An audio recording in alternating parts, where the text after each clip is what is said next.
শুভ সন্ধ্যা। বিস্তার Chittagong arts complex আয়োজিত দৃশ্য শিল্প বিষয়ক অনুষ্ঠান কেবলই দৃশ্যের জন্ম হয়ের 23তম পর্বে আপনাদেরকে স্বাগত জানাচ্ছি। আমাদের আজকের আমন্ত্রিত অতিথি বাংলাদেশের একজন মেধাবী দৃশ্যশিল্পী গৌতম চক্রবর্তী, যিনি বেশ একটি পরিচিত শিল্প পরিবারের সন্তান। তার বাবা দেবদাস চক্রবর্তী বাংলাদেশের আধুনিক চিত্রকলার অন্যতম পুরোধা স্থানীয় ব্যক্তিত্ব, এবং তার মা সালেহা চক্রবর্তীও সেই সময় বাংলাদেশের সাহিত্য জগতে একজন সক্রিয় ব্যক্তিত্ব ছিলেন, যিনি নিজে এটি পত্রিকাও সম্পাদনা করতেন।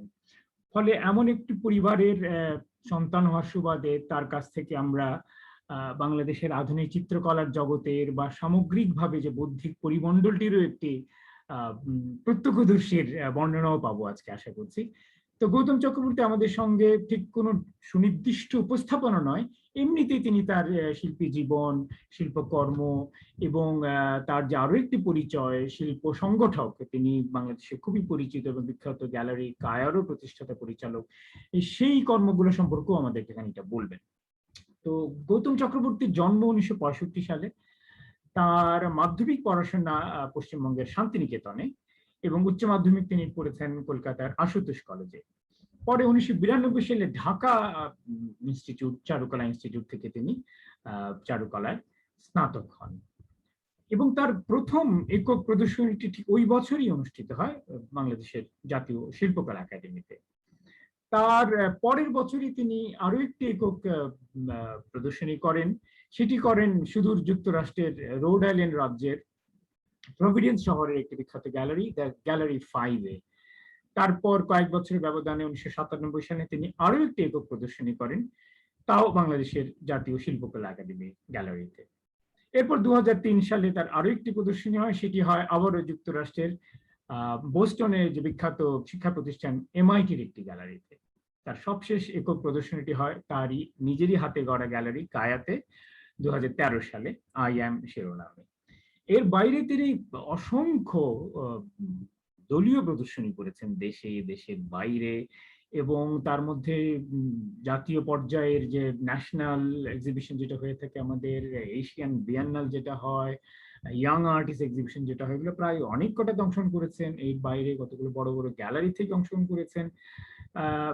তার অসংখ্য দলীয় প্রদর্শনীতে অংশগ্রহণ অভিজ্ঞতা রয়েছে।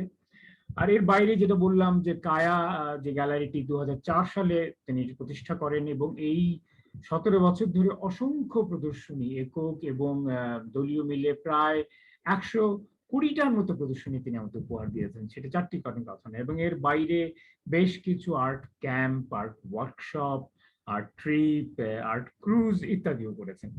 অর্থাৎ দেখাই যাচ্ছে গৌতম চক্রবর্তী শিল্পী হিসেবে যেমন শিল্প সংগঠক হিসেবেও সমান সক্রিয়। তো আজকে তো আমরা তার এই বর্ণাঢ্য বহুমুখী বিচিত্র জীবনের গল্পই শুনবো। তো শুরুতে আমি তাকে অনুরোধ করব তার বেড়ে ওঠা, তার পরিবার, তার শিক্ষাকালীন যে অভিজ্ঞতা, সেগুলো সম্পর্কে খানিকটা আলোকপাত করার জন্য। ধন্যবাদ আলম রশিদ ভাই, আপনাকে অসংখ্য ধন্যবাদ। আমি শুরুতে যেটা বলবো সেটা হচ্ছে যে স্মৃতি আমার আছে, যেখানে আমার জন্ম হয়েছিল ঢাকায়, আমাদের গ্রিন রোডের যে স্টাফ কোয়ার্টার, ওইখানেই আমার প্রথম স্মৃতিগুলোর রয়ে গেছে। তো অত্যন্ত সাধারণ সাদামাটা একটা জীবন। আমার মা গার্লস গাইডে চাকরি করতেন, বাবা কৃষি মন্ত্রণালয়ের একটা প্রজেক্ট, ইউএস ফান্ডেড একটা প্রজেক্টে কাজ করতেন, সেটা ছিল আপনার কবিবাগের। তো এবং তখনকার যে ঢাকা শহর আমার স্মৃতিতে আছে, স্বাভাবিক নিয়মেই সেটা অত্যন্ত ফাঁকা একটা খুব নিভৃতচারী ঢাকা শহর যদি আপনি বলেন, সেটা যদি আজকের সাথে আমি তুলনা করি, তাহলে বলতে হবে সেটা তখন আমার স্মৃতি বলে যে এটা তাহলে মফস্বল বলতাম, ঢাকা মফস্বল। তো যাই হোক, এবং মানুষ যারা ছিলেন, আমি যাদের সাথে ছোটবেলার স্মৃতি আমার আছে, এখানে মিতুল কুন্ডু, মুর্তজা বশীর, রশিদ চৌধুরী, কায়েম চৌধুরী, বোরহানুদ্দিন খান জাহাঙ্গীর, এরকম অজস্র নাম। এরা অত্যন্ত প্রত্যেকে, সিকান্দার আবু জাফর, প্রত্যেকে একটা অত্যন্ত সাধারণ জীবনযাপন করতেন, তাদেরকে আমি দেখেছি। এবং তারা যে যার নিজস্ব যে কাজ, সেই কাজে খুব নিবিষ্ট থাকতেন। সৈয়দ শামসুল হক, শামসুর রহমান, এবং তারা খুব পরস্পর যখন আড্ডা মারতেন, আমার বাবা খুব আড্ডা পছন্দ করতেন, ফলে তার বন্ধু বান্ধবরাও যারা আড্ডা পছন্দ করতেন, প্রায় সেই আড্ডা হতো। আর আমাদের কাজটা হতো, আমরা দু ভাই, আমরা যেতাম বাবা মার সাথে রিক্সায় চেপে। তো আমরা আমাদের কিছু একটা খেলা নয় কিছু একটা নিয়ে সময় কাটাতে হতো। তার ফাঁকে ফাঁকে কখনো কখনো আলাপচারিতা শুনতাম। একটা জিনিস দেখেছি যে বন্ধুরা বসে যখন বিতর্কে মত্ত হয়ে গেল, ওই সময় আমাদের কান ওদিকে চলে যেত, এবং সেই বিতর্কটা কিন্তু খুব আহ, উচ্চ স্বরে, মানে দেখা যাচ্ছে কোনো ক্ষেত্রে একজন আরেকজনের আহ, বলাটাকে মানছেন না এটা, এবং এক পর্যায়ে এটা রাগারাগি চটাচটিতেও চলে গেল। হয়তো এমনও হয়েছে কেউ ওই আসর ছেড়েই চলে গেছে, ঠিক আছে, কিন্তু একটা পারিবারিক আবহের মধ্যে এই জিনিসগুলো হতো। কেউ তার নিজস্ব যুক্তি থেকে, সমালোচনা থেকে সরতেন না। যে দেখা গেল সৈয়দ শামসুল হক বা শামসুর রহমান কোন একটা বিষয় নিয়ে তাদের মধ্যে একটা মতবিরোধ, কিন্তু সেটা পিছনে না বলে, বা লিটন কুন্ডুর সাথে দেবদাস চক্রবর্তীর কোথাও একটা বিরোধ, মুক্তাদার সাথে কোথাও একটা বিরোধ, সেটা পিছনে না বলে সামনাসামনি সেই জিনিসগুলো নিয়ে আলোচনা হতে পারে এটা ব্যক্তিগত, হতে পারে এটা শিল্পকলা। তো এবং সব জিনিসটাই যেটা বললাম অত্যন্ত সাদামাটা একটা ব্যাপার ছিল। প্রত্যেকের ছবি আঁকা, এটাই শিল্পীদের কাজ ছিল, লেখকদের কাজ ছিল তাই। এবং প্রায়শই বাবার সাথে যাওয়া হতো যে জায়গাটায়, সেটা হচ্ছে প্রেস ক্লাবে কিছু তখন ডিম ভাজা, পরোটা সকালে, বাবা বললো বাদ দাও, আজকে প্রেস ক্লাবে যে নাস্তা করবো, এই কাজটা। তো ওখানে অনেক বড় বড় দিকপাল সাংবাদিকদের সাথে আমার দেখা হয়েছে। আমরা সহসা চাচা বা কাকা এরকম ভাবেই বলতাম, বলে বস, কি খাবি বল। এটা হলো। আবার দেখা যাচ্ছে কিছুক্ষণ পরে একটা বিতর্ক শুরু হয়ে গেল, কোনো একটা নিউজ নিয়ে, কোনো একটা ঘটনা নিয়ে। আর আমি যেহেতু 60-এর দশকের মাঝামাঝি জন্ম, এবং ওই সময়টা বেড়ে উঠছে, ওটা ছিল বাংলাদেশের রাজনীতির, বাংলাদেশ মানে তখন ইস্ট পাকিস্তানের রাজনীতির একটা অত্যন্ত তৎপর এবং একটা অসম্ভব কি বলা যায় এটাকে, একটা অগ্নি কালীন সময়, উত্তাল উত্তাল সময় যেভাবে বলা হয়ে উত্তাল থাকে সময়, উত্তাল সময়, সংবাদপত্রের সেটা ভাষায়। যদি আমরা এখন এখানে ধরেন, আজকে অধুনা প্রথম আলোর যে সাংবাদিক মতিউর রহমান সাহেব, বা কিছুদিন আগে চলে গেলেন আমাদের আবুল হাসনাত চাচা, কালি ও কলমের হাসনাত চাচা, উনি সংবাদে একটা দীর্ঘ সময়, এবং আমি বহু বছর দেখেছি যে সংবাদ সাময়িকীটা সবাই রাখতেন, সংবাদ পত্রিকা অনেকে হয়তো রাখতেন না, কিন্তু বৃহস্পতিবারের সাময়িকীটা রাখতেন, কারণ ওটা একটা মানে শিল্প সাহিত্যের জন্য একটা প্যারামিটার হয়ে দাঁড়িয়েছে। তো সেই জিনিসটা, এই মানুষগুলো আসতেন যেতেন, একটা অত্যন্ত মানে, এই একটু একটা পোস্টার করে দিতে হবে, একটা ড্রয়িং করে দিতে হবে, 10টা পোস্টার রেখে দিতে হবে, এবং কাগজ নিয়ে কালি নিয়ে বসে গেল। ঠিক একই ধরনের জিনিস আমি কিন্তু দেখেছি যখন 71 সালে আমরা শরণার্থী হয়ে মানে কলকাতায় চলে গেলাম। আমার মায়ের সাথে কিন্তু প্রায় 3 মাসের মতন, আমি ভুল না করলে, আমাদের পরিবারের কোনো যোগাযোগ ছিল না, কারণ বাবা 25 তারিখে সকালে চলে 24 তারিখে রাতে চলে আসেন বাবা, এবং এই আগরতলা ষড়যন্ত্র মামলার যিনি একজন অন্যতম আসামি মানিক চৌধুরী, ওনারা দুজনে তখন পূর্বানী হোটেলে উঠেছে। আর আমরা হচ্ছে তার কিছুদিন আগে ঢাকা শহর ছেড়ে গেছি। তো নিতুন কুণ্ডু আমাদের দু ভাইয়ের ছিল একেবারে প্রাণান্ত। আর কাকুর কাছে অনেক জিনিস, কাকু বলতাম আমরা, অনেক স্পর্ধা পেতাম। এবং আমার কাকুর একটা আকর্ষণ ছিল হচ্ছে, উনি যেহেতু ইউসাইস মানে আমেরিকান সেন্টারে চাকরি করতেন, উনি প্রচুর মেটেরিয়াল পেতেন। ধরেন প্লাস্টিসিন ক্লে ওই যুগে আমার দেখা, আমি জানি না আর কে কে, এরকম অজস্র মেটেরিয়াল, এবং সারাক্ষণ উনি কোনো না কোনো কাজ, এবং উনি শুধু ছবি আঁকা না, উনি প্যাভিলিয়ন বানাচ্ছেন, উনি এরকম নানা ধরনের স্টেজ ডিজাইন করছেন। যেমন ময়ূরপঙ্খী, যেটাতে স্বাধীনতার পরে ভারতের প্রধানমন্ত্রী আসলেন বঙ্গবন্ধু, সেটাও যতদূর আমার স্মৃতিতে আছে ওনার তৈরি করা। যতগুলো ফেয়ার হতো সেখানে অনেক কাজ। তো আমরা খুব কান্নাকাটি করছিলাম যে ঢাকায় যাব, যেহেতু স্কুল কলেজও বন্ধ। তো পরের দিন সৈয়দ আব্দুল্লাহ খালেদ সকালে যাওয়ার কথা, ঢাকায় আসার। তো তখন মা বলল যে যা খালেদ ওদের দুজনকে নিয়ে মিতুনের বাসায় দিয়ে আসলো। সন্ধ্যার দিকে মিতুন কিন্তু ফিরতেন এবং ঢুকেই উনি মাকে বললেন, মা তাড়াতাড়ি গিয়ে লেই বসাও, ময়দার আটার লেই বসাও। আর ওনার বোন ছিলেন বুড়ো, ওর ডাকনাম। ওকে বলল কাগজ কাটো। আমরা বসে গেলাম কাগজ কাটতে। বললো এক্ষুনি সব জানলার কাঁচগুলোতে, কাঠের জানলা, কাঁচের মানে কাঠের পাল্লা, কাঁচের দেওয়া ছিল কিছুটা অংশ। সেগুলোতে আমরা সবাই মিলে লেই লাগাচ্ছি এবং কিছুক্ষণ পরে বললো তাড়াতাড়ি খেয়ে দিয়ে অন্ধকার করে ফেলো। কারণ কিছুক্ষণের মধ্যেই সেলিং শুরু হলো। তাই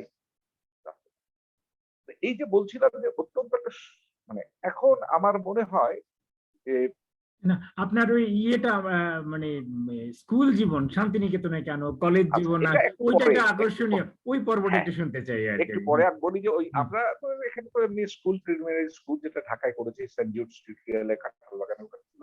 পরে হিল সাইড স্কুল বলে একটা ছিল জামান খালিদ লেনের কাছে, হিল সাইড আমি ভুল না করলে ওইটা।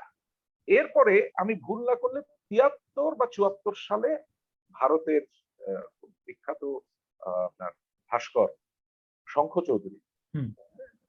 উনি ঢাকায় আসলেন সম্ভবত সরকারের আমন্ত্রণে এবং উনি চট্টগ্রামে গেলেন এবং উনি আমাদের বাসায় উঠলেন। আমাদের বাসাটা একটা মজার ব্যাপার ছিল যে এটা ইউনিভার্সিটি থেকে দেওয়া হয়েছিল একটা অ্যাবান্ডেন্ট প্রপার্টি নাসিরাবাদ। প্রথমে আমরা জামাল খানে ছিলাম, তারপরে আমরা আসি মেহেদিবাগে, তারপরে এই বাসাটা এসে উঠি এবং এটা একটা আপনার বাবা বোম্বাই তখন আলাদা চট্টগ্রাম বিশ্ববিদ্যালয়ে পড়াতেন? বিশ্ববিদ্যালয়ে যোগ দিয়ে দিয়েছে ৭০ আচ্ছা, সালে। সেই ওকে। সুবাদেই চট্টগ্রামে যাওয়া। হুম, হুম। তো ওখানে গিয়ে এই বাড়িতে আসার পরে একটা বিরাট ব্যাপার হলো। এতদিন তো ধরেন ২ টো বেডরুম, একটা ড্রয়িং রুম, ছোট, ছোট জায়গা। এটা হচ্ছে একটা বোম্বাই আলাদের বাড়ি ছিল, দোতলা বাড়ি। সে বিশাল, বিশাল মানে বিশাল ওই যে এবং ওই ওটা ওই আমার আলমাস সিনেমা হলের পাশে যেটা না, বড় না লম্বা এটা টানা নাসিরাবাদ না, এটা নাসিরাবাদ হাউজিং সোসাইটি ৩ সোসাইটি। নম্বর রাস্তা। আচ্ছা, এটা আচ্ছা। ঢুকতেই হুম, হাতের ডান দিকে একটা ওরকম একটা বাড়িতেই হুম, সরকার ইয়ে করেছিলেন আপনার একটা অনাথ আশ্রম, হুম, হুম, হ্যাঁ? এতিমখানা করে। হুম, হুম। তার পরের বাড়িটাই ছিল আমাদের বাড়ি। তো ওর নিচে থাকতেন রসিক চৌধুরী, ওনার ২ মেয়ে রিতা রোজা, চাচি, আমি চাচিকে নিয়ে। আর পাশেই কিছুদিন পরে এসে উঠলেন বিয়ে-টিয়ে করে সৈয়দ আব্দুল্লাহ খালেদ এবং ওনার বড় ছেলের জন্ম সম্ভবত ওখানেই হয়। আর আমি ওই রশিদ চাচার কাছ থেকে ওনার কর্মচারী যারা ছিল তাদেরকে বলে কয়ে বিস্কিট, চা এগুলোর ব্যবস্থা হ্যাঁ। করে না, ওই আপনি গিয়ে আপনি চুরি করতাম। না, আপনি শঙ্খ চৌধুরীর কথা বলছিলেন সেই হ্যাঁ, স্কুল। তো হ্যাঁ, হ্যাঁ। আমি সেটাই বলছি যে ওখান থেকে চুরি করতাম। চুরি করে বা কখনো নিয়ে এসে আমি ট্যাপেস্ট্রি বানাতাম। তো ট্যাপেস্ট্রিতে যেমন ওদেরকে দেখতাম যে একটা কিছু দিয়ে বাড়ি মারতে হয়, আমি নিজে একটা লুম বানিয়েছিলাম আমার মতো কাঠমিস্ত্রিকে দিয়ে ছোট। তো ট্যাপেস্ট্রি বানাতাম। সৈয়দ আব্দুল্লাহ খালেদকে বলতাম যে আমাকে একটু সিমেন্ট দাও না। বলে একটু হেল্প কর, হেল্প করলে তোকে একটু সিমেন্ট দিব। তো উনি যেভাবে উনি মোল্ড তৈরি করেন, হ্যাঁ? কোনো একটা কিছু করে মোল্ড তৈরি করেন, ব্রিজ লাগান, মোল্ডটাকে কিভাবে খুলতে হয় এগুলো শিখলাম। শিখে আমিও উপরে স্কাল্পচার বানানো শুরু করলাম। মিতুন বন্ধুর ওখানে দেখে এসে কিছু জিনিস বানাচ্ছি। তো ফলে যেটা হচ্ছে আর রং আর ইয়ে তো বাসায় রইলই বাবার ইয়ে। ওখান থেকে নিয়ে কিছু, কিছু ছবি আঁকি আবার পিছনে লুকিয়ে রাখি যে বাবা যদি কিছু বলে। তো কিছুদিন পর বাবা বলতো, "বাহ! এটা কার কাজ?" এরকম বলতো। এগুলো সবই নন ফিগারেটিভ অ্যাবস্ট্রাক্ট এদের আমি ওই ইয়ে করার চেষ্টা করিনি কখনো। যে আমার যেটা যেভাবে ভাল লেগেছে আমি করে গেছি। তো এইগুলো যখন শঙ্কর চৌধুরী আসলেন, আমাদের বাসায় ১ রাত থাকবেন, পরে বোধহয় উনি বান্দরবন বা কক্সবাজারে যাবেন সস্ত্রীক। তো আমার মা তার আগে বলল, "তুই এগুলো একটু সাজা তো।" ওনাকে তোর কাজগুলো দেখাই। বাবা বলল, "হ্যাঁ, এটা ভালো বলেছিস, সাজা।" তো সাজালাম কিছু পেইন্টিং, কিছু স্কাল্পচার এই ধরনের টুকটাক যা আমি করতাম। এটা ৭৩ বা ৭৪ সালে। তখন তো আপনার বয়স ৮ কি ৯ বছর বয়স মাত্র তখন, এই তো তাই না? হ্যাঁ, হ্যাঁ, হ্যাঁ, ওরকম ৯ হ্যাঁ, বছর হ্যাঁ, বয়স হবে। হ্যাঁ। তো আমাকে বললেন যে আমার মা-বাবাকে বললেন যে, "দেখো ওকে তোমরা শান্তিনিকেতনে দিয়ে দাও। আচ্ছা, আচ্ছা। ওখানে ওর ওর যেহেতু একটা ন্যাচারাল অ্যাপটিটিউড আছে, সুতরাং ও পাঠভবনটা শেষ করে ও ইয়েতে চলে যাক, কলাভবনে কলা ভর্তি হয়ে যাক।" ভবনে। হুম। তো এর আগের একটা ঘটনা আছে সেটা হচ্ছে আমি ক্যান্টনমেন্ট পাবলিক স্কুলে ভর্তি হয়েছিলাম। আমি হোস্টেলে বাসায় থাকবো না, হোস্টেলেই যাব। তো হোস্টেলে গিয়ে বেশ ভালোই চলছিল হোস্টেল। গরমের ছুটিতে বাড়িতে এসে দেখি একটা লাল কার্পেট পাতা। আমি না হাউমাউ করে কেঁদে দিলাম। যে তার মানে এখন বাড়ির হালচাল বেশ ভালোই চলছে। আমি নেই, এদিকে লাল কার্পেট পাতা হচ্ছে ভিতরে। হ্যাঁ, রুশো মানে আমার ছোট ভাই, ও এখন সব আদর পাচ্ছে। তো তারপরে তো মা তখন আমাকে ধমকে দিয়ে বলল যে, "তোমাকে কি আমরা কেউ হোস্টেলে পাঠাতে বলেছি? তুমি তো নিজেই জেদ করে গেলে।" তো তারপরে একটা ঘটনা ঘটলো, আমার আর হোস্টেলে থাকতে ইচ্ছে করলো না। তো তখন ক্যান্টনমেন্ট পাবলিক স্কুল থেকে অ্যা আ আর্মির লোকজন ছাড়া ডে স্কলার হতো না। তো তখন আমাদের ইয়ে ছিলেন যে এই যে জেনারেল মীর শওকত আলী, উনি বাবার সাথে পরিচিত ছিলেন। বাবা উনাকে বলে টলে উনি বোধহয় তখন চিটগং সেক্টরের যে জিএসও বা যে মানে একজন কমান্ডার ছিলেন, বড় উচ্চ পদস্থ। জিওসি, তো হ্যাঁ। বাবা বললেন হ্যাঁ, তো বাবা বললেন যে, "কৌতুকের শরীরটা ভালো না। তো কিছুদিন বাসায় থেকে।" তো বললাম, "এটা তো অনুমতি নেই। তারপরে আমি দেখি কি করা যায়।" আর আমার প্রিন্সিপাল ছিলেন মিস্টার আলী, পুরো নামটা আমি ভুলে গেছি। অসাধারণ সুন্দর মানুষ। অসাধারণ সুন্দর মানুষ। তো ফাইনালি আমার ডে স্কলার হলো। কিন্তু আমি বললাম আমি স্কুলে আসবো। এইরকম একটা সময় ট্রানজিশন এ ওনারা আসলেন এবং বললেন শান্তিনিকেতনে পাঠিয়ে দিন। আমি ৭৫ সালের ১৪ই অগাস্ট মার সাথে কলকাতায় গিয়ে পড়লাম। তারপরের দিনই তো এই ঘটনাটা ঘটলো ভোরের বেলা বঙ্গবন্ধু।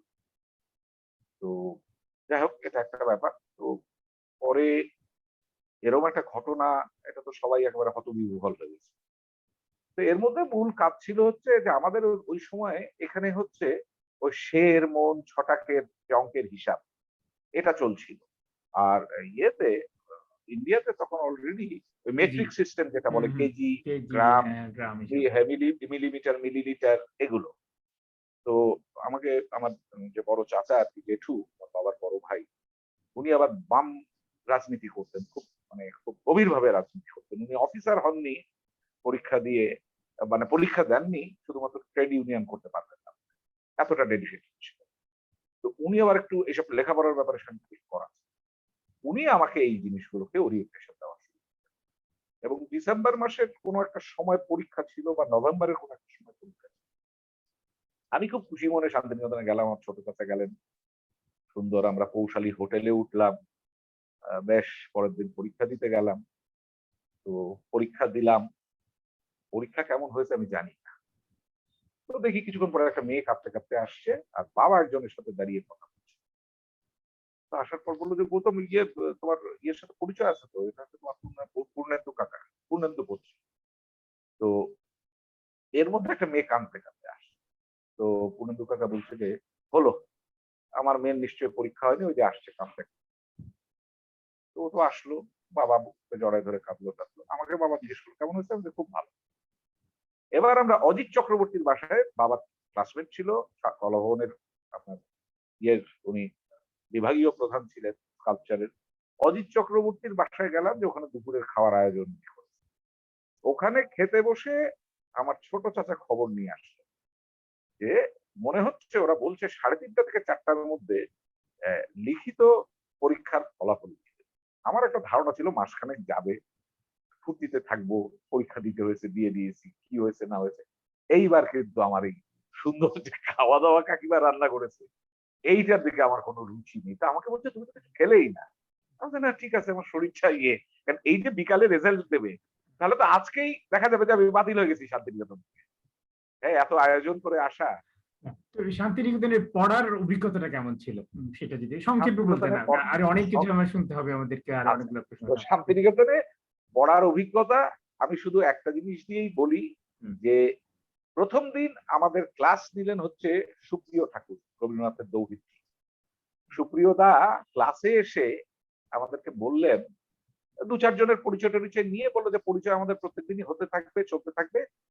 আমরা আজকে একটা জিনিস তোমরা লিখে ফেলো চট করে ৩০ মিনিটের মধ্যে। কি লিখতে হবে? খাতা কলম বের করো।" চটপট বের করলাম। বলল, "তোমরা শান্তিনিকেতনের সব মূর্তিগুলো দেখেছো? তুমি কোনটা দেখেছো? তুমি কোনটা দেখেছো?" একেকজন একেকটা বললাম। কেউ বলল যে, তো মোটামুটি দেখা গেল সবাই মূর্তি একটা না একটা।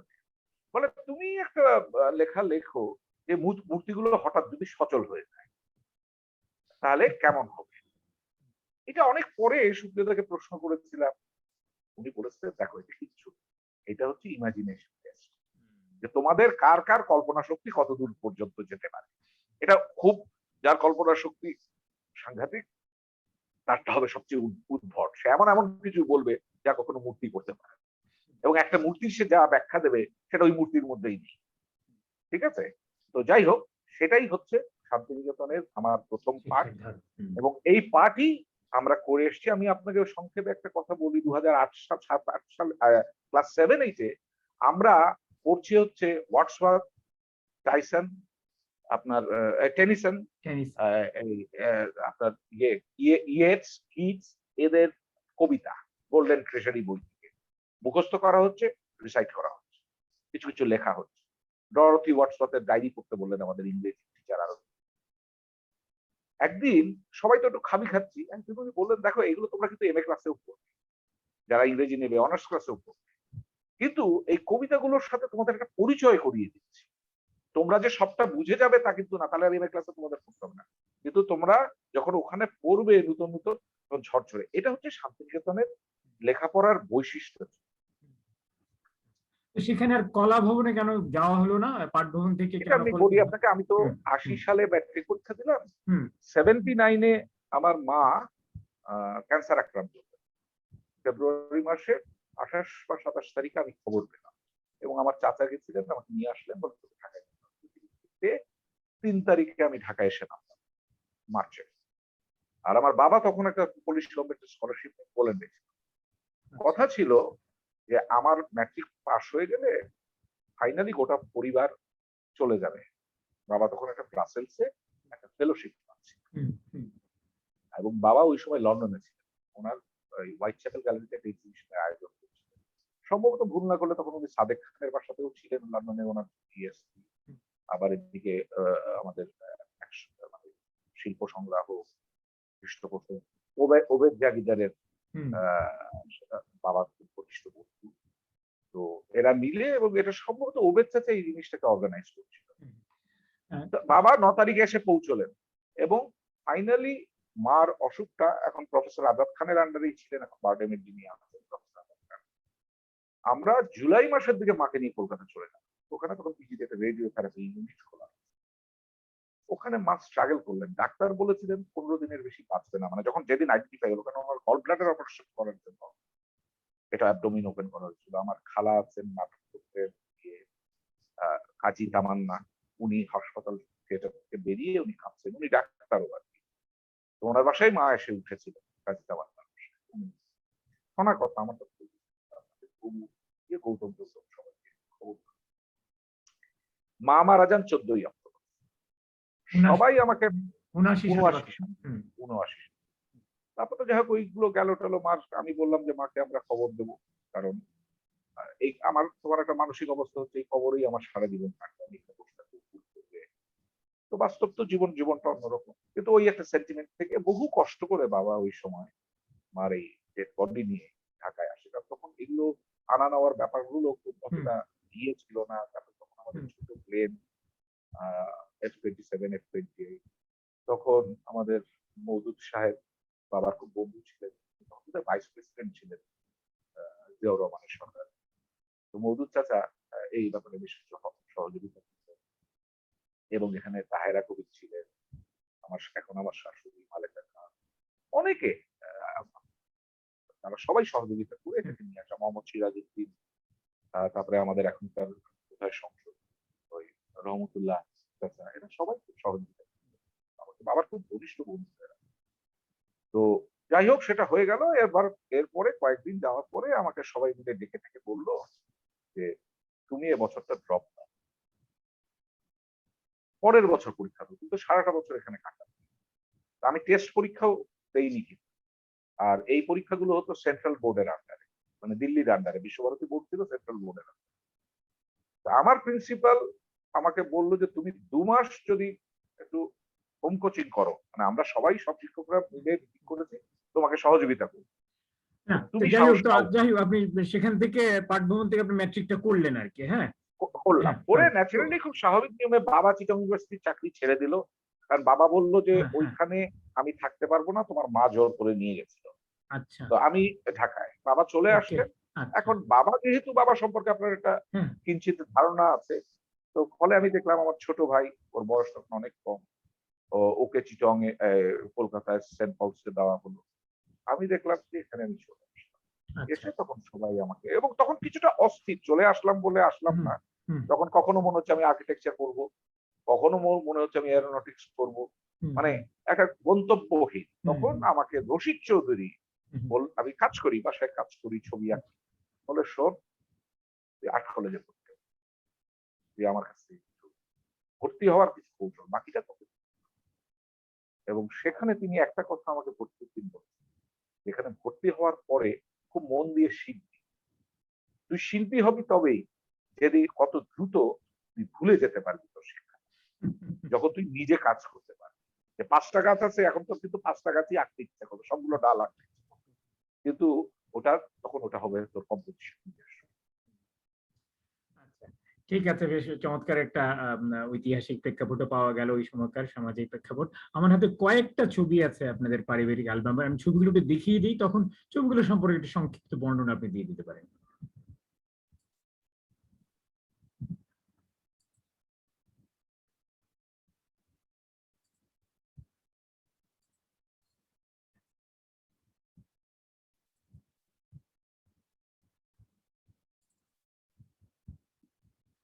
চিটং এ একটা স্টুডিও ওপেন হয়েছিল। হ্যাঁ, আমার এই নামটা ভুলে যাচ্ছি। ওই স্টুডিও বাবা ওপেন করতে গেছিল। ওই স্টুডিওতে বাবা-মায়ের সাথে আমার আর আমার ছোট ভাইয়ের এই একটা অদ্ভুত সুন্দর একটা স্মৃতির ছবি এটা। আমার বাবা, মা, আমি। হুম, কত সালে তোলা হতে পারে এটা আনুমানিক? এটা ৭৩ সালে, আমার যতদূর মনে হয় ৭৩ সালে। ৭৩ সালে। এবং আচ্ছা, আন্দরকিল্লার ওখানেই বোধহয় এই স্টুডিওটা ছিল আরকি। আচ্ছা, আমি ভুল না করছি। অসাধারণ ছবি, খুবই চমৎকার ছবি একটা। আচ্ছা, আমরা এর পরের ছবিটাতে যাচ্ছি। ও এখানে এটা আবার কিন্তু হ্যান্ড পেইন্ট করা, কোন কালার ছিল না। হ্যাঁ, কোনটা? হ্যান্ড পেইন্ট করা। এই ছবিটা পরে হাতে রং করা, তখন কালার ছিল না। ও মানে ইস্টম্যান আচ্ছা, কালার আচ্ছা, বা আচ্ছা, কোডাক এগুলো না। আচ্ছা, এটা কিন্তু পরে আচ্ছা। কেউ একজন হাতে রং করেছে। বাহ! বাহ! বাহ! বাহ! দুর্দান্ত। ফটো আচ্ছা। ফিনিশ করা। হ্যাঁ, এ এ এর এই ছবিটা? এটা আমি ভুল না করলে আমার আর আমার স্ত্রীর ছবি। হ্যাঁ, হ্যাঁ। এইটা ২০০৯ সালে সম্ভবত ভুটানে, আচ্ছা। থিম্পুতে। আপনার আপনার স্ত্রী সম্পর্কে একটু বলে দিন। তিনিও যে বিখ্যাত ব্যক্তি, সেটা তার সম্পর্কে জানা থাকা উচিত সবারই। বিখ্যাত না, হুম, উনি হুম। সাংবাদিকতা থেকে পাশ করেছেন। সাংবাদিকতা বিভাগ ঢাকা বিশ্ববিদ্যালয় থেকে পাশ করে সাংবাদিকতাই করছেন দীর্ঘ সময় ধরে। এখন উনি 'প্রথম আলোর' ফিচার এডিটর। হুম, পরেরটাতে যাচ্ছি। এটা আমার ভাইয়ের সাথে আমার ছবি।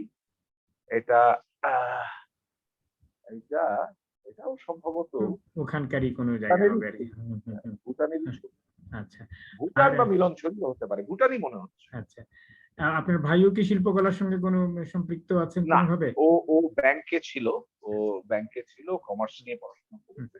আচ্ছা, এখন আচ্ছা। আমরা একসাথেই থাকি। এই ছবিটা একটু, হ্যাঁ। আচ্ছা, এই ছবিটা হচ্ছে এটা আমাদের হাতিরপুল বাসায় তোলা আমার বিয়ের পরপর। আমার এই বাঁদিকে আমার শাশুড়ি মালেকা খান, মাঝখানে আমার শ্বশুর প্রফেসর সাখাওয়াত আলী খান, এই পাশে আমি। আর সামনে আমার বাবা, আর এপাশে হচ্ছে সুমি, এবং আমার যার ঘাড়ে আমার হাত, ছোট্ট বাচ্চা, হুম, হুম, এটা হুম, আমার এক খালা শাশুড়ির ছেলে। হুম। এইটা কত সালে হতে পারে? এইটা আমার ধারণা ২০০০ না, ৯৪ এর দিকের। আচ্ছা। ৯৪ না, ৯৬ এর দিকে, ৯৫-৯৬ এর দিকে। আপনার বাবা কতদিন অব্দি বেঁচে ছিলেন? কত সাল আমার পর্যন্ত? বাবা মারা গেছেন ২০০৮ সালে। কিন্তু উনি আচ্ছা, অসুস্থ ছিলেন। বেশ দু অসুস্থ এবং হ্যাঁ, ইয়ে মনে হচ্ছে। হ্যাঁ, উনি হুম, 95 থেকে একদম বেডরিডেন। আচ্ছা। হ্যাঁ। এটা আ আ বাবার সাথে আমাদের ওই হাতিরপুলের বাসায় নিতুন কুন্ডুর একটা ছবি। ও, তখন নিতিন বাবা কুন্ডু। অসুস্থ। হ্যাঁ, এটা আচ্ছা, নিতুন আচ্ছা, কুন্ডু। আচ্ছা, আচ্ছা, আচ্ছা। বাবা হ্যাঁ, অসুস্থ। একসময় তো নিতুন কুন্ডু বাবা, উনারা তো ওই শাঁখারীবাজারে একসাথেই থাকতেন। আচ্ছা, আচ্ছা। কাকু বাবা কিন্তু বাহ! দাদার মতন, বাবা কাকু কিন্তু ছোট ভাইয়ের মতনই তাদের বাহ! সম্পর্ক ছিল, বন্ধুত্ব বাহ! অবশ্যই। খুব সুপুরুষ ছিলেন তো নিতিন কুন্ডু। তার হ্যাঁ, হ্যাঁ, আরে যৌবনের বাবা! চেয়েও। হুম, সবচেয়ে শুধু হুম। সুপুরুষ না, কর্মঠ ছিলেন। হ্যাঁ, হ্যাঁ, সে তো সাংঘাতিক, বটেই। কি সুন্দর প্রতিষ্ঠান গড়ে দিয়েছেন অটবি। আচ্ছা, আমার সাংঘাতিক। মনে হয় এটাই হ্যাঁ, না, আরেকটা আছে, শেষ ছবি এটা। হুম। ও আচ্ছা, এইটা হচ্ছে যেদিন সৃজন আমার ছেলে, হ্যাঁ, হ্যাঁ। আমার একমাত্র ছেলে, ও যেদিন হাসপাতাল থেকে আসলো, হুম, হুম। তো বাবাকে একটু বাবা তো তখন অসুস্থ ২০০২ সালে।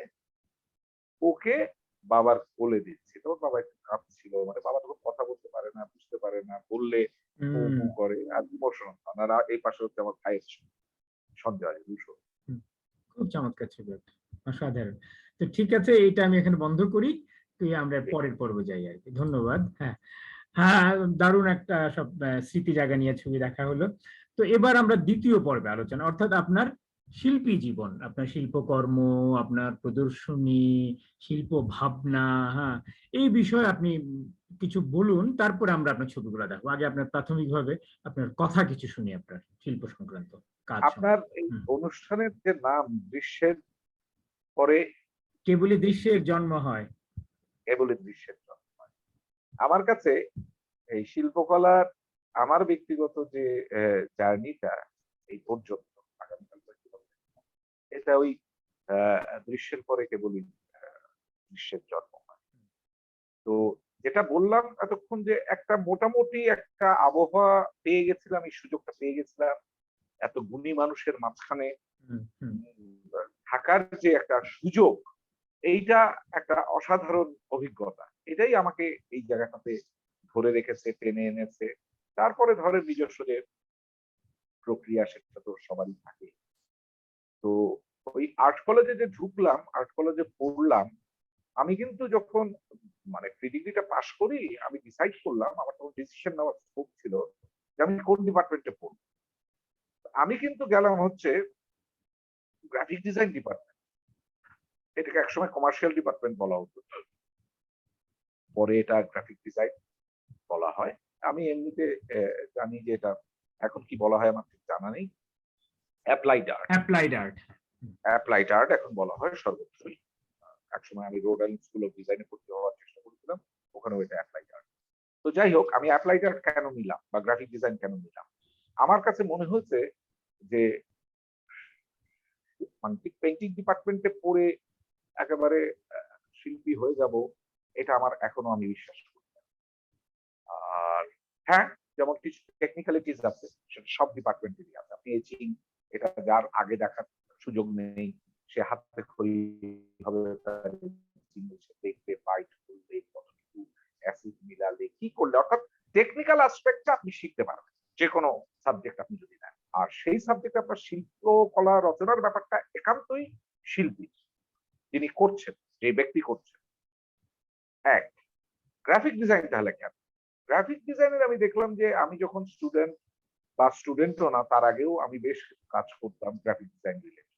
লোগো ডিজাইন, বুক কভার ডিজাইন, এগুলো করতাম। এগুলো থেকে ৳৫০০, ৳২০০, ৳১০০, ৳১,০০০ আমি উপার্জন করতাম। আমার স্টুডেন্ট লাইফেই আমি উপার্জন করতাম যখন ঢাকায় চলে আসি। এবং একটা পর্যায়ে একটা জেদও ছিল যে বাবার কাছ থেকে টাকা পয়সা নেব না। তো এই যে আমার তো করে কিছু একটা খেতে হবে পাস করার পরে। আমার কাছে মনে হয়েছে যে আমি বরঞ্চ গ্রাফিক ডিজাইনের জিনিসগুলো শিখি। তো আমার এখানে যারা শিক্ষক ছিলেন তারা নমস্য, তারা প্রাতঃস্মরণীয়, এখনো বেঁচে আছেন আমার সমরজিৎ স্যার। আ সমরজিৎ স্যার খুব নরম মানুষ, কিন্তু খুব শক্ত শিক্ষক। উনি আ একবার আমাকে একটা নম্বর দিলেন। আমি একটু হতবিহ্বল হয়ে গেছি যে ৫০ এ ২০ দিয়ে দিল। স্যার বললেন, "তোমার জিনিসগুলো দেখো কতবার করে কি ইয়ে করেছো।" মানে যে বিদ্যাসাগরীয় টাইপ লিখতে হচ্ছে, এই করছে, মানে জিনিসটা যে তাড়াহুড়ো করে করা, ওটা ওখানে ইয়ে। স্যার কিন্তু কোন রকম ইয়ে করলেন না, ছাড় দিলেন। কাইয়ুম স্যার ছিলেন। তো এনারা। কিন্তু পরবর্তীতে আমার মনে হলো, যেমন যেদিন আমি বললাম আমাদের একটা বিস্কিটের প্যাকেট ডিজাইন করতে দাও। আমি বললাম, "স্যার এটার মধ্যে তো ব্রোমাইড ব্যবহার করা যাবে।" তখন বলল যে, "হ্যাঁ, তুমি করতে চাইলে ব্রোমাইড ব্যবহার করো।" তা আমি ওই গিয়ে ফকিরাপুলের ওখান থেকে ব্রোমাইড, গ্রাফিক আর্ট থেকে ব্রোমাইড প্রিন্ট করে ফকিরাপুলের ভিতরে একটা জায়গায়। কারণ ওগুলো জায়গা আমার পরিচিত ছিল। আমি কাজের জন্য, নিজের কাজের জন্য ওগুলো জায়গায় যেতাম। আমাকে ক্লাসের সবাই বলছে ব্রোমাইড কি? আমি তো এরকম অক্ষর। আমার বাবার যেহেতু একটা অ্যাডভার্টাইজিং এজেন্সি ছিল, বাবা যখন চিটং থেকে চলে আসে এখানে যখন ফ্রিল্যান্স, রশিদ আহমেদ আর বাবা মিলে একটা করেছিল। পরে কলিম শরফি ওটার মধ্যে যুক্ত করেছিলেন। ফলে এই জিনিসগুলো প্রতিদিন আমার দেখা একটা জিনিস। তো ব্রোমাইড নিয়ে এসে পেস্ট টেস্ট করে বুক ইয়ে করলো, তখন ওরাও সবাই মিলে ব্রোমাইড আনতে চলে গেল। তাতে হচ্ছে কি প্রেজেন্টেশনটা একটু বেশি। এর মধ্যে বারেক সাহেব কালার গ্রাফিক্স শুরু করলেন। কালার গ্রাফিক্স না, এটা ওনার কালার ডটস। ওইখানে তখন ওই বেরোচ্ছে টাইপোগ্রাফি একদম পুরো ইয়ে হয়ে, ডিজাইন বেরোচ্ছে, এই বেরোচ্ছে, তখন তো ওদিকে যাওয়া শুরু। তো পরে বুঝলাম যে ঠিক গ্রাফিক ডিজাইনের যে মডার্ন অ্যাপ্লিকেশন, সেটা আমি এখানে পাচ্ছি না, কারণ এখানে আমাদের কম্পিউটার ব্যবহার হচ্ছে না। ফলে আমি কম্পিউটার শিখছি না। আজ পর্যন্ত কিন্তু আমি কম্পিউটার গ্রাফিক্স নিজে হাতে করতে পারি না। আমার এখানে যত গ্রাফিক ডিজাইনের কাজ হয়, ক্যাটালগ হয়, যা কিছু হয়, একজন আছেন কানাই বলে, উনি আসেন, করে দিয়ে যান। আর এই করোনাকালীন সময়ে সব জিনিসটাই অনলাইনে আমি হয়তো তাকে গাইড করি এই ডিজাইনগুলো। এই কারণে আমি ওখানে ওটা করলাম। পরে যখন আমি স্নাতক মানে বিএফএ দিলাম, দেন আমার একটা দোলাচালা তৈরি যে মাস্টার্স করতে হবে। সবাই বলছে এবার তুমি মাস্টার্স। আমি ডিসাইড করলাম মাস্টার্স করব, কারণ আরেকটা ছেলে মেয়ের পথ বা সিট আমি কেন আটকে রাখবো, because I am not enjoy. আর আমি যেহেতু শিক্ষকতাও করবো না, এটাও আমার ডিসিশন, আমি ফ্রিল্যান্স থাকবো, ঠিক আছে। সুতরাং আমার তো মাস্টার্স এর দরকার নেই। শিক্ষকতা করলে মাস্টার্স, পিএইচডি এগুলো হয়তো পরবর্তী, এখন যেমন পিএইচডি করতে হয়, অধিকাংশই এখন পিএইচডি করে। তো আমি ঠিক করলাম যে না। তখন আমি নিজে একটা ছোট্ট প্রতিষ্ঠান শুরু করলাম। ওই আমার হাতিরপুলের বাড়ির গ্যারেজে কিছু কিছু কাজ পাওয়া শুরু করলাম। আমি আমার যতদূর আমার স্মৃতিতে আছে, আমি প্রথম বড় একটা কাজ করলাম ওয়ার্ল্ড ব্যাংক, এবং তাদের একটা কাভার ডিজাইন করলাম, গভর্নমেন্ট দ্যাট ওয়ার্কস। এইটা মিনিস্ট্রি এবং ওয়ার্ল্ড ব্যাংক, লোকাল এবং ওদের যে ওয়াশিংটন অফিস, খুব প্রশংসা। এই কিন্তু আপনি এর পরের পরের বছরই 93 সালেই তো আপনার প্রথম, বা ওই বছরই সম্ভবত প্রথম এক্সিবিশন 93 করলেন। সালে আমি পাস হ্যাঁ, করি। আমি আগে থেকে আমি কাজ শুরু হ্যাঁ, করেছিলাম। এক্সিবিশন করলেন, এবং সেটা ছিল মিনিয়েচার আর্টের উপর। হ্যাঁ, মিনিয়েচার। মিনিয়েচার এখনো মিনিয়েচারের মধ্যে আপনার আগমন কিভাবে ঘটলো তাহলে? আমি বলি, আমি তখন কাজী গিয়াসের একটা ক্যাটালগ আমার হাতে আসে। উনি মিনিয়েচার আর্ট নিয়ে একটু মিনিমালিস্টিক কাজ নিয়ে উনি কাজ করেছেন। সেই ক্যাটালগটা আমি উল্টে পাল্টে দেখতাম না। তা আমার না খুব ইন্টিমেট লাগতো। আমি কিছু কাগজ কাটলাম। কেটে আমি ওই একটা বোর্ডের মধ্যে নিয়ে আমি কাজ শুরু করলাম। ছবি আঁকা শুরু করলাম। আমি দেখলাম যে খুব মজা পাচ্ছি, খুব ভালো লাগছে। কিছু শুরুর দিকের কিছু কাজ-টাজ বাতিল করে দিলাম, কারণ আমি যেটা চাচ্ছি সেটা হচ্ছে না। আস্তে আস্তে এই জিনিসটা ওয়াটার কালারে, এবং ওয়াটার কালারে সাধারণত যেটা হয় যে আপনার সাধারণত একটা ওয়াশ দিয়ে ল্যান্ডস্কেপ এ ধরনের কাজগুলো মানে এখানে প্রচলিত। আর্ট কলেজের জন্য এটা একটা লিগ্যাসি, ওয়াটার কালার, ল্যান্ডস্কেপ বা এই ধরনের স্টাডি করা। তো ওই কাজগুলো করতে আমি ঠিক করলাম যে আমি মিনিয়েচার দিয়ে আমার প্রথম শো। এরপরে যখন শো এর প্রস্তুতি নিলাম শিল্পকলা একাডেমিতে, একদিন আমি কয়েকজন মানুষকে ডাকলাম। তাদের মধ্যে ছিলেন মুর্তজা বশির, তাদের মধ্যে ছিলেন মিতুল কুন্ডু, তাদের মধ্যে ছিলেন আমাদের বোরহানুদ্দিন খান জাকির, সুবীর চৌধুরীও এসেছিলেন, সাদেক খান ছিলেন, এরকম আরো কেউ ছিলেন। তো তারা দেখে খুব অ্যাপ্রিসিয়েট করে যে করো। দু একটা জিনিস বশির চাচা আবার একটু সবসময় সোজা কথা বলতেন। বশির চাচা বললেন যে তুমি এই দুটো কাজ এক্সিবিট করো। এটাও বাদ দাও। পরবর্তীতে আমি একটা কাজ বাদ দিয়েছিলাম, কিন্তু বাকি দুটো কাজ আমি এক্সিবিট করেছিলাম। বশির চাচার কথা শুনি। পরে এক্সিবিশনটা সবাই পছন্দ করতো। তো তারপরে কাজ শুরু করলাম। তারপরে এই আমি পাশাপাশি আমি অয়েলে কাজ করতাম অনেকদিন ধরে এই ক্যানভাসে। তখন আমি এই বিষয়বস্তুগুলোকে নিয়ে, মিনিয়েচারের বিষয়বস্তুগুলো নিয়ে আমি অয়েলে কাজ করা শুরু। এবং আমি যদি ভুল না করি, প্রথম আমার অয়েলের এ ধরনের কাজের এক্সিবিশন হয়, একটা কাজ হয়, দুটো কাজ সিলেক্টেড হয়, দুটোই এলিফ্যান্ট সিরিজের। সেটা হচ্ছে ন্যাশনাল ইয়াং আর্টিস্ট এক্সিবিশন, এবং ওখানে একটা ওই কি বলে স্পেশাল মেনশন পেয়েছিলেন। Honourable honourable mention. মেনশন 96 সালে। আর এক্সিবিশনের সংখ্যা মানে এমনিতেই খুব কম। মানে আপনি যদি 92 সাল থেকে করেন তাহলে 92, 93, 97, 2011, দুই হাজার 2013, দুই 5-6টার হাজার বেশি তেরো আমার হ্যাঁ, করেছি। 2013 পরে তার কোনো এক্সিবিশন নেই আসলে দেখতে এখনো পাচ্ছি। করিনি। আমি প্রস্তুতি নিয়ে রেখেছি গত ৩ বছর ধরে। কিন্তু ওই করছি, আরো কিছু কাজ করি, তারপরে বাছাই করব, এই পর্বে আছি। তো আমরা তাহলে কিছু কাজ দেখি এখন, কতগুলো কাজ যেগুলো আমার কাছে আছে কাজগুলো দেখি। আপনি সেগুলো সম্পর্কে বলে গেলেন আর কি, কাজের পেছনের ভাবনাগুলো, কেন এই কাজ করা, কোনো নির্দিষ্ট কোনো টেকনিক যদি ব্যবহার করে থাকেন সেই টেকনিকের সম্পর্কে বললেন, হ্যাঁ, এবং ওই সংক্রান্ত আপনার শিল্প সংক্রান্ত যে ভাবনাগুলো কাজের পাশাপাশি আপনি বলে গেলেন আর কি।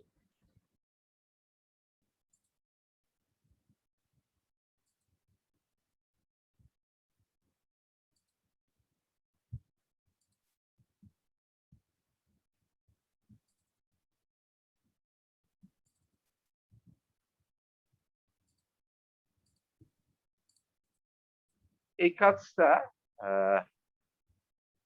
আ ওমেন ইন ব্যানানা লিফ, এটা আমার একটা সাবজেক্ট। এটা আমি মিনিয়েচার ওয়াটার কালারও করেছি ২-৩ টে কাজ। আর এটা হচ্ছে সেরিগ্রাফি। দাঁড়ান, একটু সমস্যা হচ্ছে। এটা হচ্ছে সেরিগ্রাফি। হ্যাঁ, এটা সেরিগ্রাফি এবং এটা আ আ একটা পোর্টফোলিও আমি বের করি। সেরিগ্রাফি বিষয়টা একটু বলবে একটু, সেরিগ্রাফি যে। টেলিগ্রাফ জিনিসটা তো যে আমরা যেটা করি সাধারণত অফিসিয়াল ইউসেজ, যে সিল্ক স্ক্রিন যেটা আমরা বলি, যে ভিজিটিং কার্ড, লেটার হেড, এগুলোতে যে ছাপার যে পদ্ধতি, একটা সিল্কের মধ্যে রং, তার মধ্যে দিয়ে ডিজাইনটাকে তৈরি করে হুম, রং। এবং আপনি যদি বলেন যে সেরিগ্রাফির ব্যাপারে, হঠাৎ করে আমার আসলে প্রিন্ট বিষয়টার প্রতি একটা দুর্বলতা আছে। হুম, তো তো সেখানে সেরিগ্রাফি জিনিসটা নিতুন কুন্ডু যে শো করেছিলেন, ওই শো তো আর আমি দেখিনি।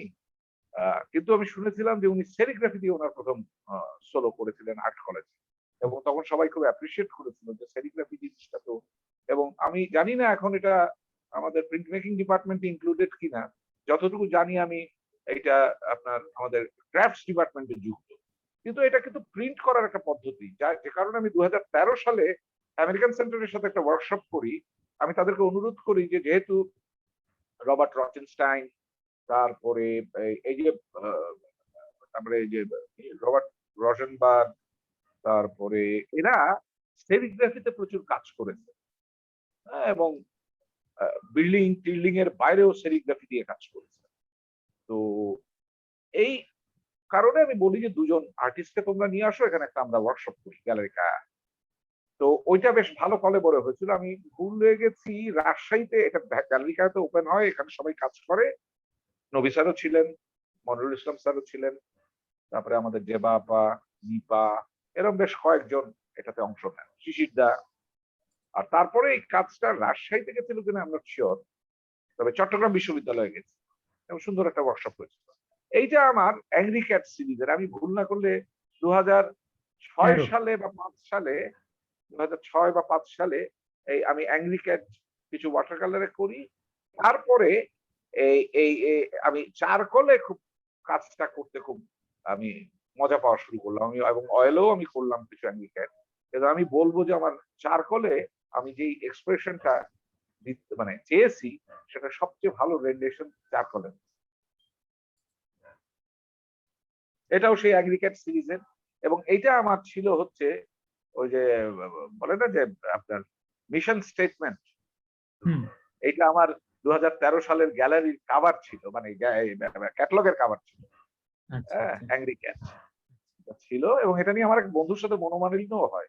সে এক্সিবিশনের আগে এই ছবিটা কিনে নিয়ে যাবে। আমাকে বলছে এক্সিবিশনের সময় দেব। আমি সেটা রাজি হইনি। তো সেই কাজটা এখনো আমার কাছে রয়ে গেছে। আমি বিক্রিও করি। যদি কোনদিন সে নেয় আমি তাকে দেব। আপাতত থাকুক। ওইটা অয়েলে করা। এটাও অ্যাংরি ক্যাট, অয়েলে করা। এটাও একই বিষয়। এটাও অ্যাংরি ক্যাট। মানে এটা বিষয়টা হয়েছে কি, এগুলো অ্যাংরি ক্যাটটা অনেকটা ধরেন আমাদের সাধারণ মানুষের মতো। মানে নিরীহ সাধারণ বিড়াল। এ তো আর বাঘ না, ভাল্লুক না।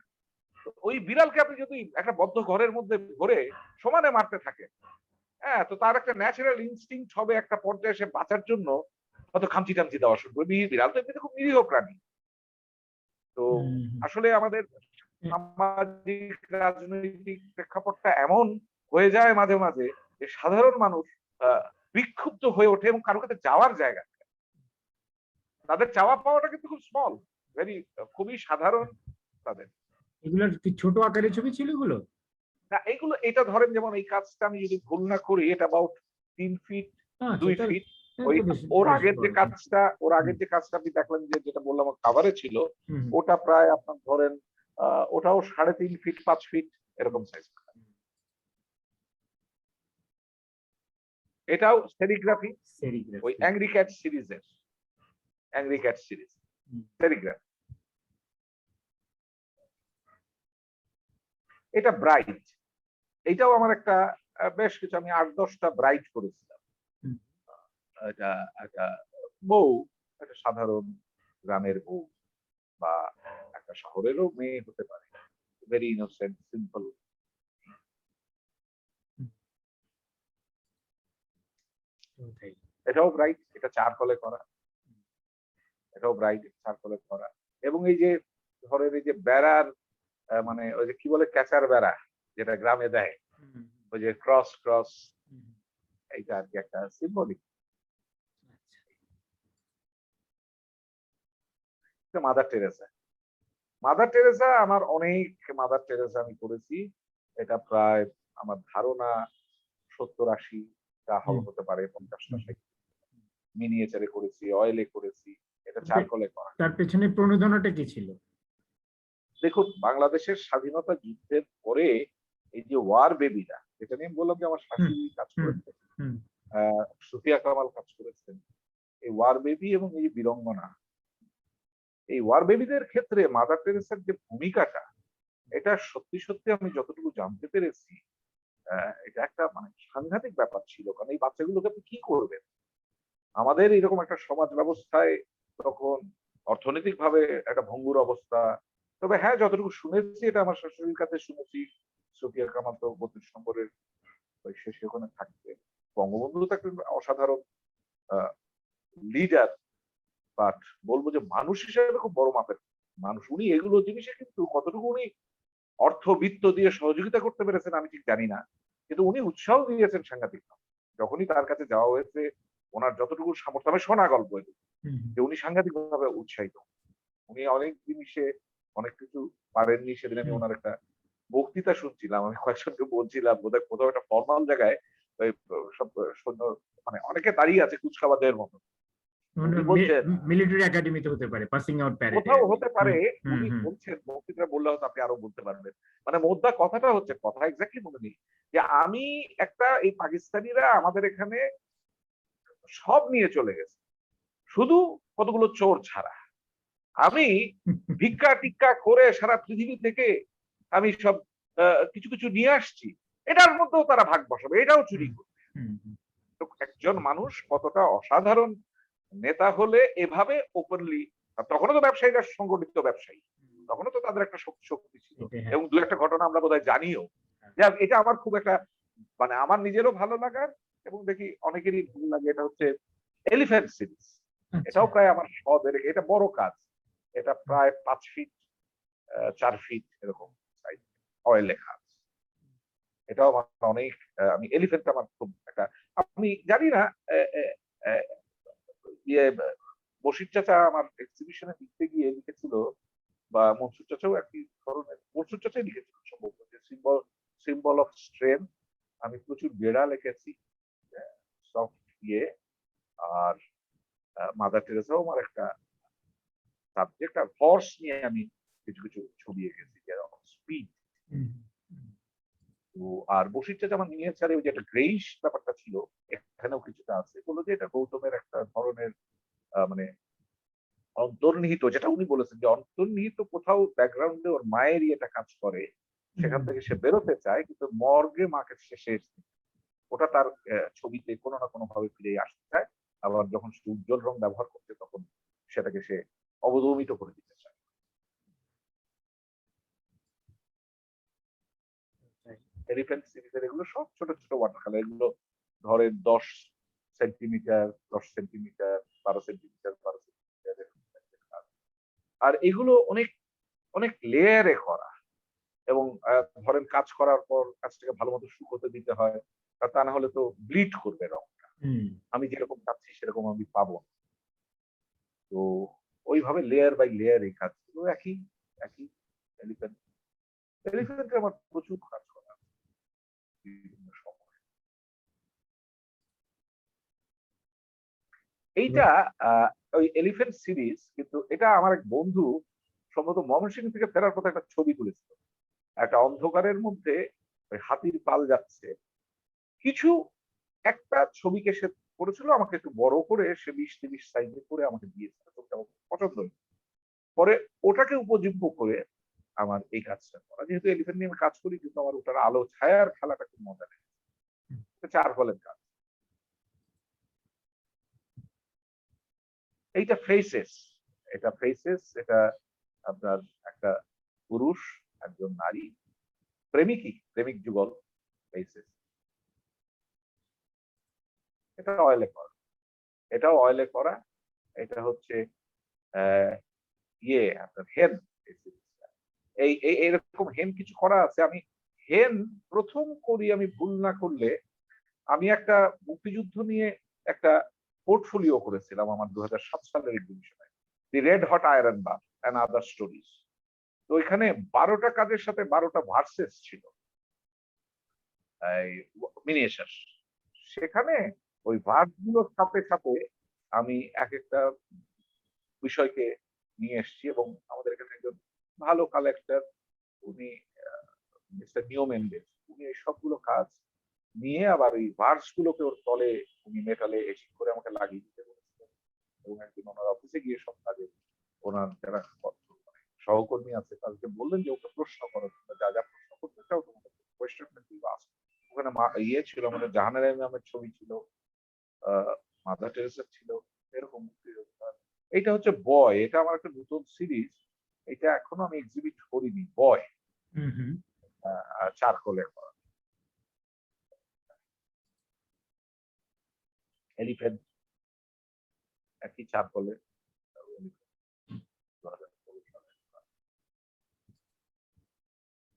এটা এগেন অ্যাংরি ক্যাট, এটাও অ্যাংরি ক্যাট, 15 সাল।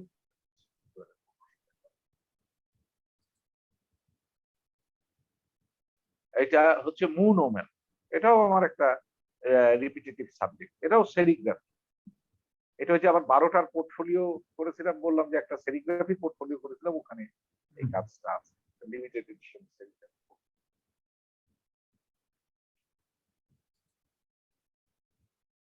এটা পোয়েট, এটাও সেরিগ্রাফি, ওই 12টারই একটা পোয়েট। এইটা সমুদ্র সৈকত, এটার টাইটেলটা হচ্ছে, আমি ভুল না করলে সমুদ্র সৈকত। এখানে একটা বাচ্চার বল, একটা কলম, এটা মাদার টেরেসা। এটা বড় কাজ, এটা প্রায় 4 ফিট, 5 ফিট তো বটেই, আর একটু বেশি হতে পারে। মাদার টেরেসা, এটা ওয়াটার কালার, ছোট ছোট কাজ, 10 সেন্টিমিটার রেডিয়াস।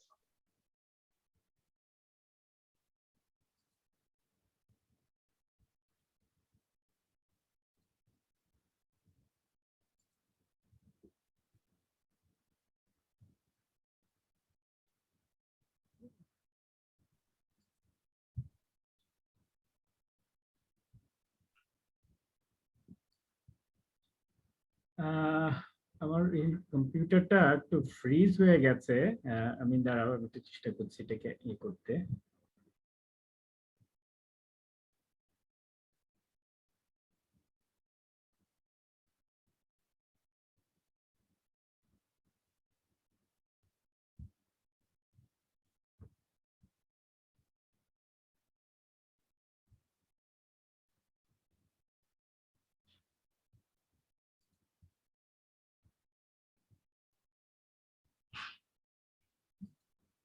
হ্যাঁ, হ্যালো। হ্যাঁ, হ্যাঁ, আমি স্টপ শেয়ারটা কাজ করছে, আমি চেষ্টা করছি। তো আপনি তাহলে এর পরবর্তী পর্ব, যেটা আপনার ওই গ্যালারি এবং এক্সিবিশন করা, ওই পর্বটা নিয়ে কিছু কথা বলা শুরু করুন। আমি এর মধ্যে দেখে এখান থেকে বেরিয়ে গিয়ে ওই ছবিগুলো দেখাতে পারি কিনা আর কি। গ্যালারির সাধারণত যতটুকু আমার ধারণা, গ্যালারি সাধারণত যেভাবে শুরু হয় সাধারণত পৃষ্ঠপোষক, কালেক্টর, এ ধরনের জায়গা একটা থাকে গ্যালারির সাথে, ইনিশিয়েশনের সাথে। যদিও আমাদের এখানে প্রথম যে আর্ট এনসেম্বল গ্যালারি হয় সেটা মূলত শিল্পীদের একটা উদ্যোগ ছিল পাকিস্তানে। এরপরে আক্কু ভাই করেন লা গ্যালারি, ফয়েজ আহমেদ করেন শিল্পাঙ্গন। আহ, তারপরে সেখান থেকে সেটা রুমি চালাচ্ছেন এখন। চিত্রক গ্যালারি শুরু হয় মুনির ভাই, জহির ভাই ওনারা চালাচ্ছেন, এবং সেটা নতুন স্পেসেই এখন চলে গেছে আমি শুনেছি। খুব সুন্দর স্পেস, সেখানে যাওয়া হয়নি আমার। আপনার বেঙ্গল গ্যালারি আমাদের এখানে বেশ প্রসিদ্ধ গ্যালারি। এরপরে এজ, এরকম কিছু। আর বহু আগে সাজু আর্ট গ্যালারি, যেটা এখন সে রমিজ চাচা শুরু করে ছবি, এবং ছবির ব্যাপারে লোকজনকে আগ্রহী করে তোলে, প্রায় কোনো গ্যালারি ছিল না। আমি যখন উত্তরায় আমাদের নিজেদের এই বাসাটাতে, যেটাতে আমি এখন বসে আছি, এটা 3 তলা বাসা, এটা তখন দোতলা ছিল। আমি দোতলায় উঠলাম বাবাকে নিয়ে। বাবা অসুস্থ একেবারে 2003 সালের সেপ্টেম্বরে। তো আমি সামনে টুলেট ঝুলিয়ে রাখলাম যে এটা ভাড়া দেব। আমি যেই ভাড়াটা তখন চাচ্ছি 15,000, এটা যারা দিতে চাচ্ছে তাদেরকে কেন জানি আমার খুব একটা ভাল লাগছে না। আর যারা দিতে চাচ্ছেন না, এই ভাড়াটা একটু কম দিতে চাচ্ছেন, তাদেরকে আমার বেশ ভালোই লাগছে। কিন্তু ওই আমার তখন হাউস বিল্ডিং এর পয়সাটা শোধ করতে হবে। এরকম 4 মাস গ্যালারিটা ফাঁকা পড়ে রয়েছে। ইন বিটুইন আমি একদিন রাত্রেবেলা আমার স্ত্রীর সাথে একটু আলাপ করলাম যে গ্যালারি করলে কেমন হয়? তো সে সাথে সাথেই উৎসাহ দিল, বলল যে খুব ভালো হয়। তো আমার সাথে আমার একজন সহকর্মী আছেন প্রায় 22 বছর ধরে। এর পরের দিন তার সাথেও আমি আলাপ করলাম। এরকম আর্ট এটা করে তো বাসা ভাড়া হচ্ছে না, একটা চেষ্টা করে দেখি। তো সেও উৎসাহ দিল। এরপরে আমি কয়েকজন আমাদের পারিবারিক যারা শুভানুধ্যায়ী, তাদের সাথে আমি আলাপ করলাম। তার আগে কিছু হোমওয়ার্ক করে নিয়ে গেলাম যে আমার কিরকম খরচ হতে পারে, কি হতে পারে, ইত্যাদি বিষয়। তো মোটামুটি যখন আমি সিদ্ধান্ত নিয়ে ফেললাম যে আমি গ্যালারি করব, গ্যালারি